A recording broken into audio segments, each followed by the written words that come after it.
welcome to the Paper Snob. This is Tara. Today I'm working on the monthly YouTube hop called Stamp It Like It's Hot.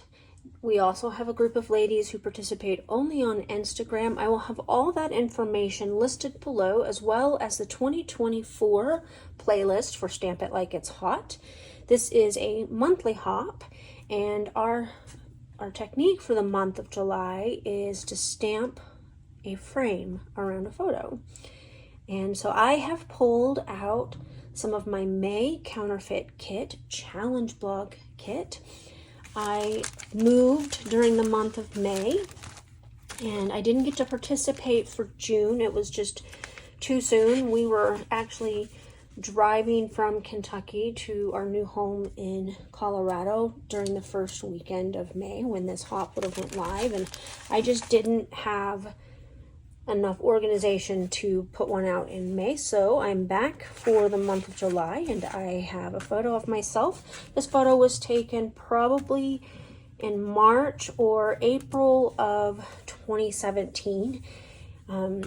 I looked on Snapfish to see if I could find these photos so that I could actually get a better date, and they're not there, which is odd because it shows that I bought them on Snapfish, but even going through my orders, I couldn't find an order for that date. So that is what I have, and we're just going to make a guess on the date and get it into the right albums at another time. So I hope you stick around and follow along and see what I'm doing, and I will be right back. Alright, so the first thing I'm going to do is I'm going to create a frame. I am taking this prompt pretty literally. So I'm cutting out a 5x7 frame from a piece of 8.5x11 craft cardstock. And then I will gut the middle to actually make a frame. Y'all, I even tried to be lazy and create a frame with a die cut, but I didn't really have one that I could stamp on easily enough. So here's what I'm doing. I'm just creating a frame to go around my photo. And I'm going to be using that Ali Edwards floral stamp that you see off to the right to stamp on this piece of cardstock when I'm finished. Now, I kind of made some flubs creating this, and then I had to just wing it. I meant to have a 1/2 inch border for the frame, and I think I ended up with 3/4 inch. It turns out okay. The two mistakes that I made, I'm able to cover up with some floral ephemera as I create my actual layout. I am recording on my brand new 4x10 foot scrapbook table. It's huge. It's currently full of stuff that I am putting away. We were able to get my computer desk put together yesterday, which means now I can start putting the rest of the furniture into place and start unpacking more of the boxes and clearing off this table. I am really hoping to make some friends locally who want to come and scrapbook with me because I have space for y'all, and that would be a blast. So all I'm doing is kind of alternating where this flower stamp goes. It overlaps in a few little places, but all in all, I really like how it comes out. Now I'm going to ink up the edges with the same ink pad. This is Pinkfresh Studios Dough. It is a nice, lovely brown and worked really well because I didn't want to overwhelm my frame with color because there's plenty of color in my pattern paper choices.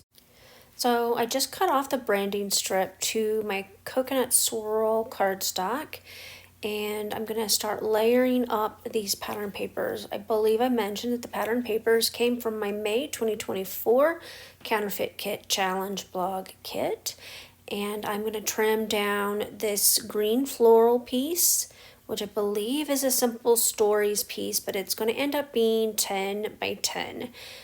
The polka dot is a Becky Higgins pattern paper that I got at Tuesday Morning, and I am cutting it down to roughly 8 by 11 because it does have a torn edge. On the other side of that pattern paper is a beautiful stripe, and so I will save those scraps. Oh, and speaking of scraps, I mentioned multiple times before we moved that before the move I was going to toss all of my scraps. Guess what did not happen?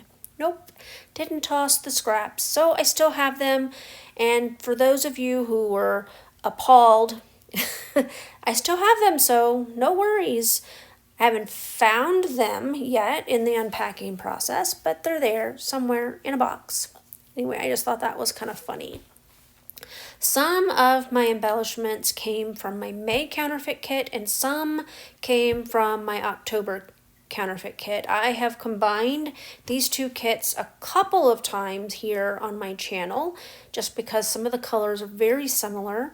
The coral red is in both kits, and so this is a tag from, it is Art Options Elena is the collection that was in my October counterfeit kit. So I'm using a tag and the tab at the top, and that butterfly all came from that collection. I have that piece of border down there at the bottom of my frame. I don't end up using that. I end up moving it out, but here goes. So the first things first, I didn't leave enough room to put the full word of today onto that tag, so I'm just gonna lift up those stickers quickly and move them over a little bit. I really like that tag. It's kind of pretty, and I thought I might journal on it, but it ends up being a placeholder for my title, which is perfect. So now I'm going to add some ephemera pieces. The ephemera that I'm playing with there came from, it's a Freckled Fawn kit, and I believe it was in my May kit. And ditto with the other two pieces of ephemera, which I'm not sure where those came from. Those also might be Freckled Fawn, I'm not positive. So I really wanted to add a single flower, and I didn't have any more, so I'm going to just cut it right out of this larger cluster of flowers, and when I go to use the rest of them, I'll just have to tuck my cut edge underneath something as I layer, or just layer the other piece that's left over on top of it. I'm going to add the greenery and just kind of create a little cluster around my photos. I do like where everything is going at this point. The only things that I have glued down on camera so far are the background pattern papers and the frame to my photo. And now I'm considering what I'm putting in that tab. Sometimes I leave tabs blank, but normally it bothers me to leave them blank if they have a white patch like that one does, and so I chose not to do that. What you see me playing with there is a piece of Pink Fresh Studios packaging. It's a wonderful grid, and it came in a set of stickers or something, and I tend to use those for journaling, and that is what's going to happen right here. I cut a 3x4 card out of it. I will save all of the scraps from that because I also ended up with a small sized label that I could mat on cardstock for another journaling spot for another layout at another time.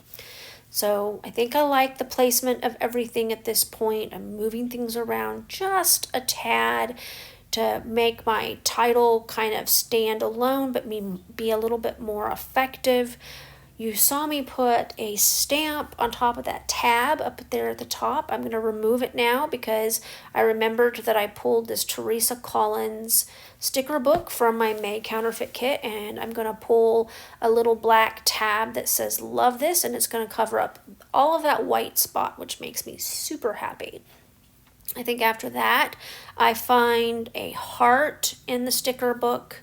I know I'm kind of off camera there. I'm getting used to a new ring light, and camera placement is just a tad different than it is on my old ring light, which is fine. But I like that you don't see the legs to my ring light anymore because this one clamps to the table. Kind of glancing through to see if there's anything else I want to use, and I decided there's not, and I think that's going to be all. All right, I got this layout completely finished. It went together really quickly, which is a surprise because I was really struggling with what I wanted to do with this month. I love my craft frame that I created around the photo. I love that it looks a little bit wonky and looks a little bit looks like me. I'm a little bit weird and a little bit wonky, so I do want to say that I popped up some things on foam adhesive here, this flower, the butterfly, and that phrase. Everything else except for the journaling you saw me do on camera, so when I shut it off, all I did was actually just glue it down and write my journaling, and that was it. Thank you so much for coming to my channel today. I really appreciate those of you who take the time to like, comment, and or subscribe to my channel. You guys are helping me to grow this channel, and without your help, I can't. So I would appreciate if you are not a subscriber, if you would subscribe. If you liked this video, give me a thumbs up. And if you would like YouTube to notify you when I push out new content, there's a bell. You can click that. I strive to get at least 3 videos per week on a normal basis. We are at the tail end of our military move. I'm still unpacking my stash. It's still a disaster in this room. I have hot spots all over the house as well, of course, that need some TLC, but we're settling in. My husband likes his new job quite a bit, and we like the area quite a bit. Missing our children, of course, because they are all adults and they no longer live at home. Thank you again for being here, and please check out that playlist, and you will be amazed by some of the creativity in this group of ladies. I always am. Have a great rest of your day. Bye.